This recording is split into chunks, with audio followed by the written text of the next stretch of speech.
Yung Commission on Human Rights, nanawagan na po sa mga members ng Kingdom of Jesus Christ na irespeto po ang government forces. Para na Mr. Maravillas, iba na yung posisyon ngayon, kumampi sa gobyerno yung CHR.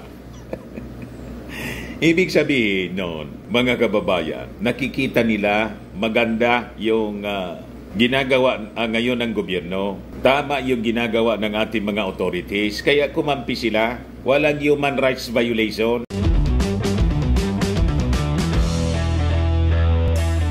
Ito naman po yung bago naming product na binibenta online. iGlow Serum, whitening po siya. Tingnan ninyo yung epekto sa aking anak na architect before and now. Yung mga inquiries po ninyo, dumiretso na lang kayo sa kanyang Facebook account, Riz Maravillas. Pag hindi pa sumuko mga kababayan si Pacquiao, patagalan na to mga kababayan. Ang sabi ng mga members ng PNP, sabi po ni General Torre, wala niya nga alis, doon na yung mga pulis titira. Siyempre, babantayan kung lalabas si Pacquiao. Wala daw aalis. Ayan ang utos po ni General Torre. Walang aalis PNP to continue manhunt for Kibuloy inside Kingdom of Jesus Christ compound. Di paano yan Mr. Maravillas? Pag ganyan, patagalan nga po kung sino yung surrender. Kasi may mandato po, may order from the court yung ating mga kapulisan. Pag hindi man po ginawa nila yung trabaho, yung PNP naman po yung sisisihin. Tulad ng ginawa ni Chis Escudero, nasabi mga kababayan ni Chis last week, sampal sa muka ng mga pulis ng isa pong wanted na katulad ni Kibuloy, hindi mahuli-huli. O ngayon, hindi sila aalis doon hanggat hindi lalabas si Pacquiao. Ayan po, mga kababayan. Sabi dyan mga kababayan sa balita, tuloy-tuloy ang search. Each and every building inside the compound ni Kibuloy mga kababayan, gagalugarin ng ating mga kapulisan. Magpapaguran muna kami rito hanggang sa ma-realize ni Pastor na hindi kami aalis dito habang hindi namin siya nakukuha or ang kanyang mga kasamahan. Nasa kanila na lang yan sabi po ni General Torre. So, diba? Yung kingdom po, magiging kampo na ng PNP. Mamili kayo. Ilalabas ninyo si Pastor Kibuloy or kumbinsihin ninyo si Pastor Kibuloy na sumurrender sa mga authorities at tarapin yung kaso o magiging kampo ng PNP, yung kanyang compound. Yan ang choice po ninyo. Yan niya Mr. Maravillas, legal man ang ganon. May legal pong order yung husgado. Huwag kayong maniwala doon sa sabi ni Digong na illegal yung warrant of arrest. Paano naging illegal? Na-inisyo ng korte. Tama? Kaya sinupalpal siya ni Dilima. Mamaya basahin ko po yung mga reactions. Pati yung Commission on Human Rights nagpaabot na po ng reaksyon. Pabor po sa PNP yung human rights. O, kita ninyo? Sabi po ni Torre, hindi lang whole day ito, whole day, whole night. Kung hindi, bukas, whole night, bukas, hanggang sa makita namin siya. Hindi kami papayag. Walang magpo-pull out dito. So, kukordonan ng PNP po ang compound ni Pacquiao para hindi po makalabas. So, patagalan na lang po kung sino yung surrender. O ngayon, yung Commission on Human Rights, nanawagan na po sa mga members ng Kingdom of Jesus Christ na irespeto po ang government forces. Para na Mr. Maravillas, iba na yung posisyon ngayon, kumampi sa gobyerno yung CHR. Ibig sabihin noon, mga kababayan, nakikita nila maganda yung ginagawa ngayon ng gobyerno. Tama yung ginagawa ng ating mga authorities. Kaya kumampi sila. Walang human rights violation. Ito yung sabi dito sa balita. So, nanawagan na po yung CHR mismo Irespetoan niya ninyo yung mga state forces. Avoid escalating tensions. Hayaan ninyo anya yung ating mga authorities na gawin ang kanilang duty and refrain from actions that may escalate tensions or obstruct the legal process. Di ba? Kampi na sa gobyerno. Yung CHR, dati po yung taga-CHR laging galit sa gobyerno. Parang hindi parte ng gobyerno. Di ba? Kinukundinan nila lagi yung sundalo, yung ating mga kapulisan, kampi sa kalaban. Yan, di ba, yung reputasyon ng CHR.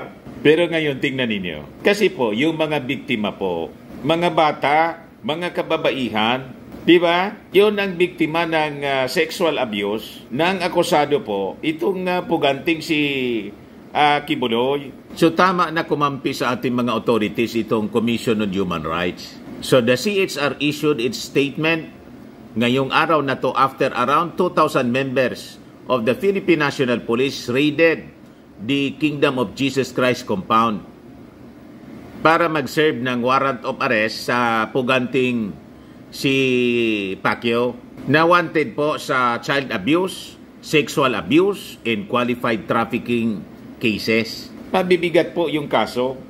Heinous crime. Kaya nga sabi natin, mga kababayan, ang dapat na tamang reaksyon ng ating mga opisyal, lalo yung mga senador, tulad ni Bato, ni Bongo, ni Amy Marcos, at ni dating Pangulong Digong, pati ni Loro, ni Inday Sara, ay kausapin, tumulong sila, kausapin, kumbinsihin si Pacquiao na mag-surrender ng matiwasay para hindi maistorbo yung kanyang mga members.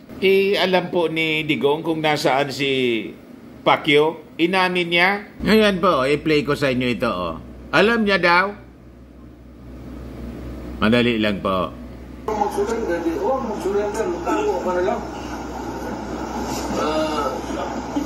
Pero kung tanongin mo kung saan si Pastor, alam ko.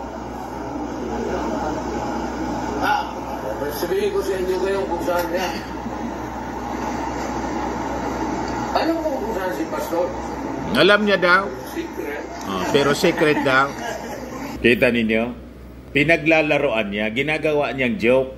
Pinaglalaroan niya yung batas, yung ating mga authorities. Tama ba yung ganong mga statement, mga kababayan, ng dating Pangulong Digong? So, nagsiset siya ng masamang halimbawa para sa ating mga mamamayang Pilipino.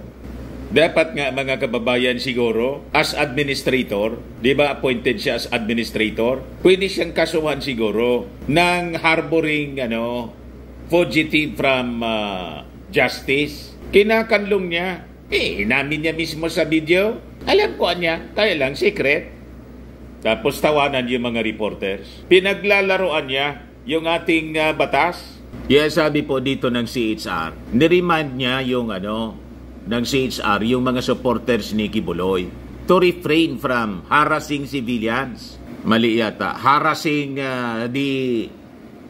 yung PNP mismo. Baliktad na nga po yung hinaharas nila, yung PNP, who are simply performing their duties. Tama pala, hindi man referring to PNP. Sabi dito, this reminder follows reports that a special investigator from CHR region, yung galing pala sa kanila, CHR Region 11, was threatened and harassed by some members ng Kingdom of Jesus Christ. Kaya pala, mga kababayan, nagpalabas ng ganitong statement, kumampi sa ating mga state forces, yung taga-CHR po, kasi pati sila may masamang experience sa mga taga-kingdom. Pati sila pala, mga kababayan, hinaras. Kita ninyo mga ugali ng mga taong yan. Walang kinikilalang batas. So yung reminder naman po ng CHR, kasi nagmo-monitor sila closely, yung reminder nila sa mga kapulisan natin to exercise maximum tolerance and stressing that no violence or unnecessary force shall be used in making an arrest pursuant to the law. Alam naman yan ang ating mga kapulisan kasi walang policing kill yung ating Marcos administration. Hindi tulad ng previous administration. Kaya mahinahon pa rin po yung ating mga authorities. O ngayon, binanata ni dating Senador Laila de Lima, sinupalpal po si Digong. Sabi ni de Lima, "Sa'yo pa talaga nang galing?" Former Senator Laila de Lima responded sharply to former President Rodrigo Duterte's recent criticism of the enforcement of arrest warrants at the Kingdom of Jesus Christ compound. Sa kanyang social media post ngayong araw na to, question po ng senadora yung objections na ginawa ni Duterte, asking what could be illegal about executing valid arrest warrants anya. She expressed disbelief that such remarks anya came from Duterte, accusing him of brazen hypocrisy. De Lima suggested that instead of condemning the authorities, Duterte should focus on supporting law enforcement efforts. Tama po. Si De Lima nga po, pinaaresto niya, hindi nag-resist. Kababaing tao ni dating Senador Laila de Lima, pero matapang na totoo. Ito yung totoong maiso. Inarap niya po yung kaso. O ngayon, napatunayan, nagawa-gawa lang pala ni Digong yung kaso. O nakalabas na siya. So bakit hindi niya ito i-advise sa kanyang kaibigan na si Pacquiao? Natularan si de Lima na isang babae pero matapang. Inarap yung kaso, hindi yung tago ng tago. Tulad ni Bantag. Tapos ngayon si Pacquiao. Tapos sasabihin niya, mga maiisog kayo. Paano kayo naging maisog? Natago kayo ng tago? Yan yung naging reaksyon ni de Lima po dito sa sabi ni Digong sa kanyang statement. Our country has never been in a more tragic state as it is today. Rights have been trampled upon in our laws derided. Sabi ni de Lima, sa'yo pa talaga nang galing. Napaka-ipokrito mo niya. Di ba? Sa katotohanan lang mga kababayan, kung may pang-aaboso, ito yung kanyang ginawa during his administration. Yan po. Under the Duterte administration, there were 1,463 documented illegal search and seizure operations, over 2.8 million reported incidents of threats, harassment, and intimidation, in over 20,322 individuals killed in the war on drugs. Duterte was also known for demonizing opposition figures, including former Chief Justice Maria Lourdes Sereno, former Senator Laila de Lima, and former Vice President Leni Robredo. Ayan, tuloy kinalkal po ng impact leadership para ihampas sa mukha ni Digong. O, di ba? So, ano yung kanyang moral authority na magsalita ng ganon, na mas malala pa siya? Di ba?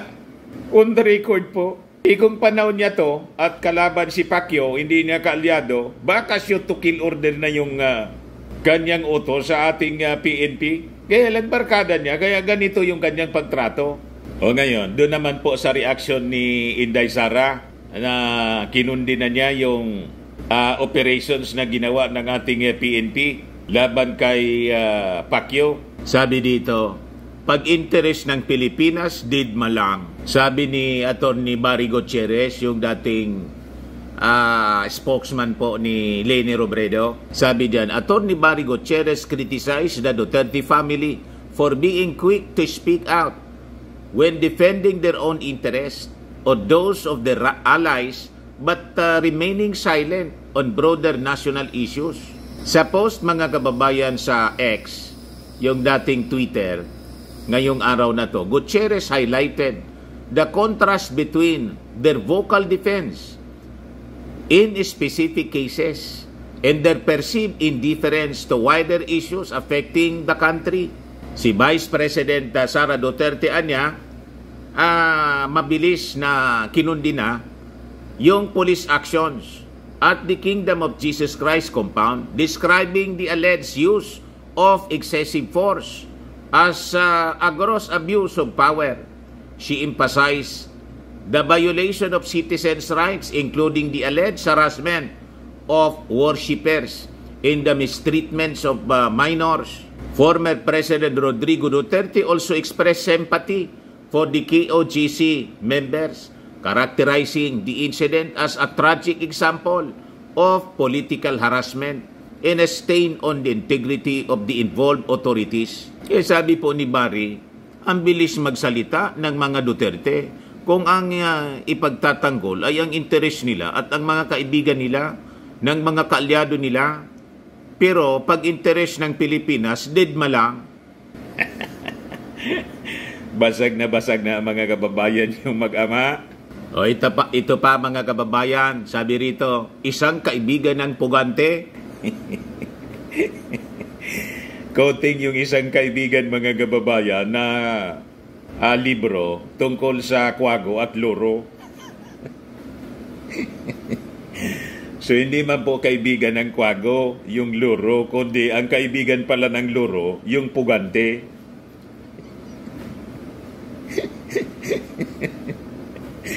Yan tuloy mga kababayan. Tapos humingi ng apology si Inday sa mga taga Kingdom sa kumbinsi ka sa kanila na iboto si President Bongbong Marcos.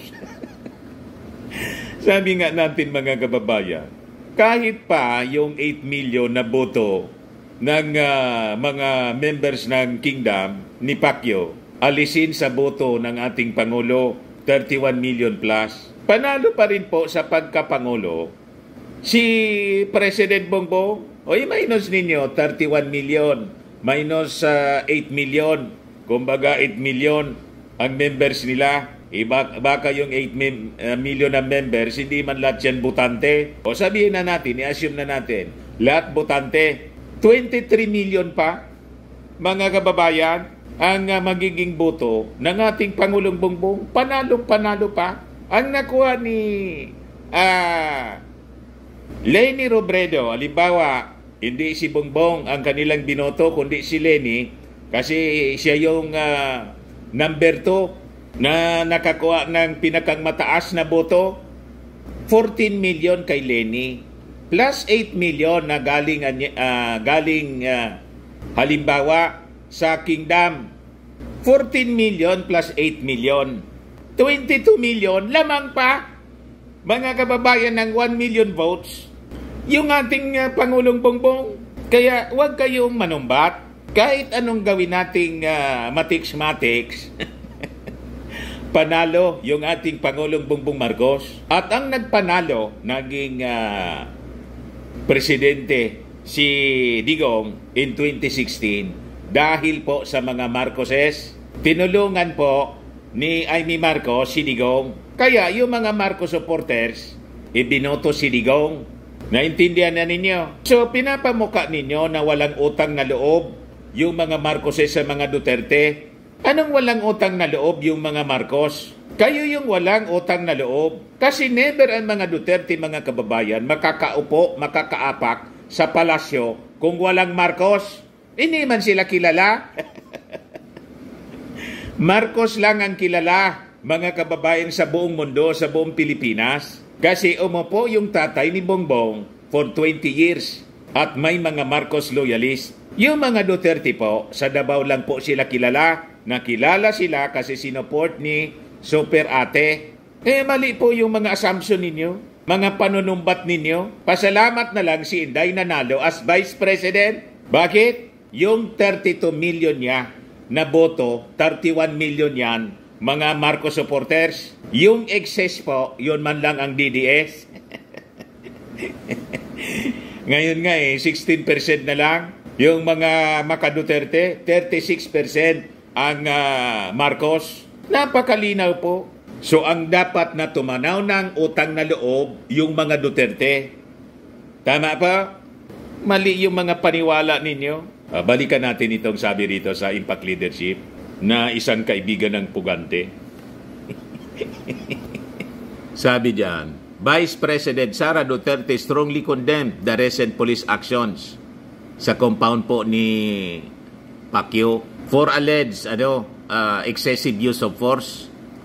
and violations of citizens' rights. Tapos sabay mga kababayan, sabi niya, hindi ko rin maiwasang matanong sa sarili ko kung ang paggamit ba ng di pangkaraniwang puwersa at di makatarungang pag-aabuso sa ordinaryong Pilipino upang maipatupad ang naturang warrant of arrest ay dahil sa ang akusado ay isang kilalang Duterte supporter. So binigyan niya ng kulay politika kasi pinipuwersa daw kasi kalyado nila, ginagamitan ng puwersa. Siyempre, kailangan gamitan ng puwersa.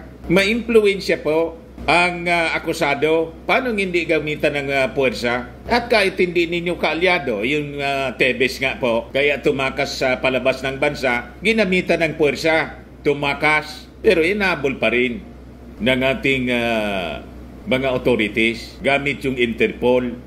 Kaya hindi totoo po na dahil kaalyado ninyo, para hindi na po gumamit ng puwersa kasi sa pag-execute po ng ganitong warrant of arrest, lalo kilala at ma-influensya mayaman, napakalinaw yung pakiusap po ni General Torre, isurrender ninyo.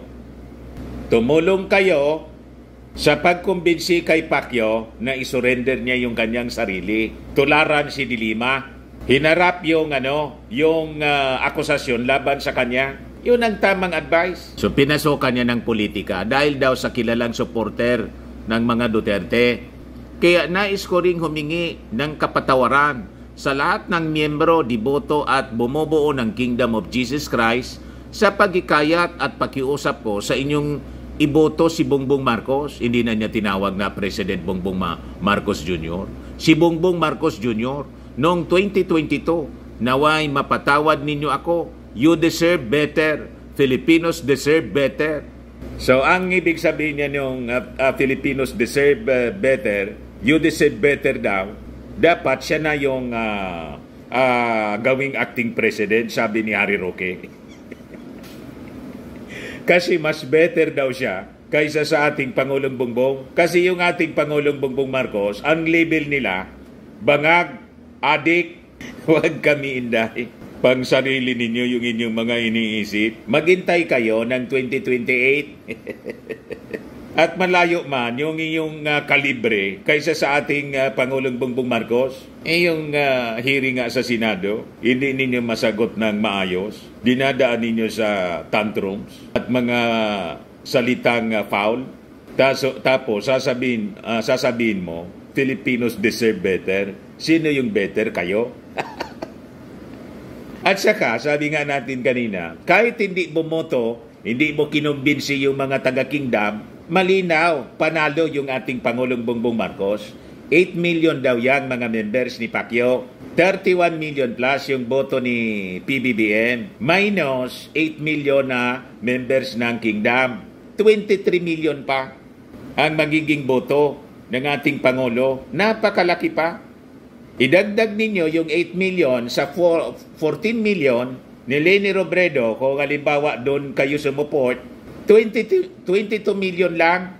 1 million palo yung lamang ng ating Pangulo. Ibig sabihin po, hindi kailangan ni President Bongbong Marcos yung boto galing sa inyo.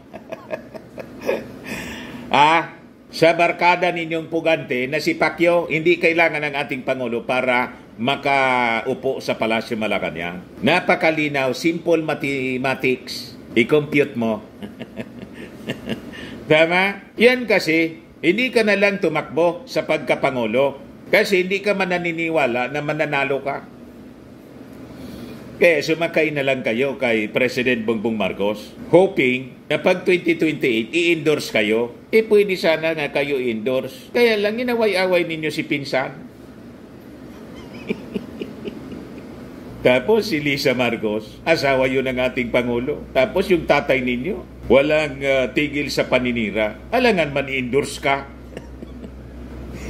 Di ba? Sa mga naghanap ng malinis and spacious fitness gym, pumunta lang po kayo sa aming Colossal Fitness Gym. We also offer Grab Car Rental with our brand new 2023 model ng Toyota Innova. We also accept booking for those who are planning to travel via PAL, Cebu Pacific, and other airline companies, local and international, and bills payment for Meralco bills, PLDT, etc. Ang Colossal Fitness Gym is located at 3rd floor, Security Bank Building, Landco Business Park, Legazpi City, Albay. For inquiries, look for Gilon Maravillas. Contact number 0966-802-0949. Yan ang aming Innova. Lagi na pong matao sa amin. Pati mga foreigners po, mga British tourists po sila. Ito mga taga Denmark. Ito India National. Ito naman yung bagong product naming binibenta online. iGlow Serum. Whitening po siya galing South Korea. Tingnan ninyo epekto sa aking anak na architect entrepreneur. Sa mga inquiries ninyo, dumiretso na lang kayo sa kanyang messenger, Riz Maravillas on FB. Ito naman po, Firmax Firming and Lifting Cream. Pinapahid po sa mga pulses and affected area. Mainam po ito sa mga pains at paninigas na mga kaso-kasuan. Ito naman po, Automax Radiant Serum. Sa mukha naman yung application, anti-aging po siya. You will look 10 years younger than your age. Sa mga cancer patients, try nyo po itong Ningxia Red Mix Fruit Drink. Hindi man po siya gamot. Food supplement siya. Kaya lang, gawa siya sa goji berry. Yung goji berry po, may anti-cancer properties. Yung mga inquiries ninyo, dumiretso na lang kayo sa aming messenger sa Facebook para masagot namin agad. Ayos pa? Ako po si Dante Maravillas. Bye-bye. God bless.